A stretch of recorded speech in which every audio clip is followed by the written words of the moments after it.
Welcome to KRK சமையல்.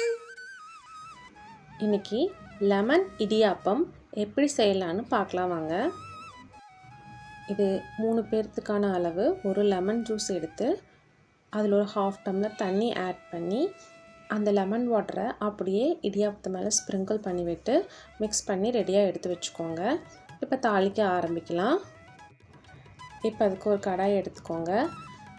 அதில் 2 table spoon எண்ணெய் ஊற்றிக்கிட்டு எண்ணெய் சூடானதும் கடுகு, உளுந்தம்பருப்பு, வெங்காயம் சேர்த்து நல்லா வதக்கிக்கோங்க.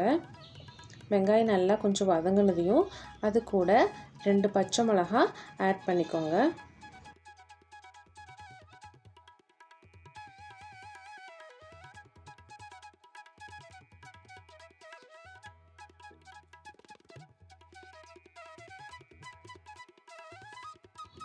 பச்சை மிளகாய், வெங்காயம் எல்லாம் கொஞ்சம் நல்லா வதங்கினதையும் இப்போ கொஞ்சம் கறி லீஃப் சேர்த்திக்கோங்க.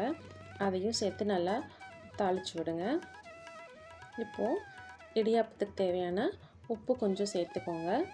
1/2 டீஸ்பூன் மஞ்சள் தூள், ஒரு 1/2 டீஸ்பூன் மிளகாத்தூள் சேர்த்து அதையும் சேர்த்து வதக்கிக்கோங்க.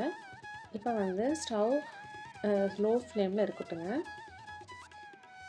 ஒரு 1 மினிட் ஃப்ரை ஆனதையும் ஸ்டவ் ஆஃப் பண்ணிடுங்க. இப்போ நம்ம ஏற்கனவே ரெடியாக வச்சுருக்க இடியாப்பத்தை எடுத்து இது கூட ஆட் பண்ணி ஜென்டிலாக மிக்ஸ் பண்ணி விடுங்க. ஃபாஸ்ட்டாக மிக்ஸ் பண்ணால் அது சின்ன சின்ன பீஸாக பிரேக் ஆயிரும். மெதுவாக கிளறி விடுங்க. நல்லா கிளறினதையும் மறுபடியும் ஸ்டவ் ஆன் பண்ணி ஒரு 1 மினிட் அதுவும் ஜென்டிலாக ஒரு ஃப்ளிப் பண்ணிவிட்டு ஸ்டவ் ஆஃப் பண்ணிடுங்க. நான் லெமன் இடியாப்பம் ரெடி ஆயிடுச்சு. ட்ரை பண்ணி பார்த்துட்டு எப்படி இருக்குன்னு கமெண்ட் பண்ணுங்கள். மறக்காமல் சேனலை சப்ஸ்கிரைப் பண்ணுங்கள். Thanks for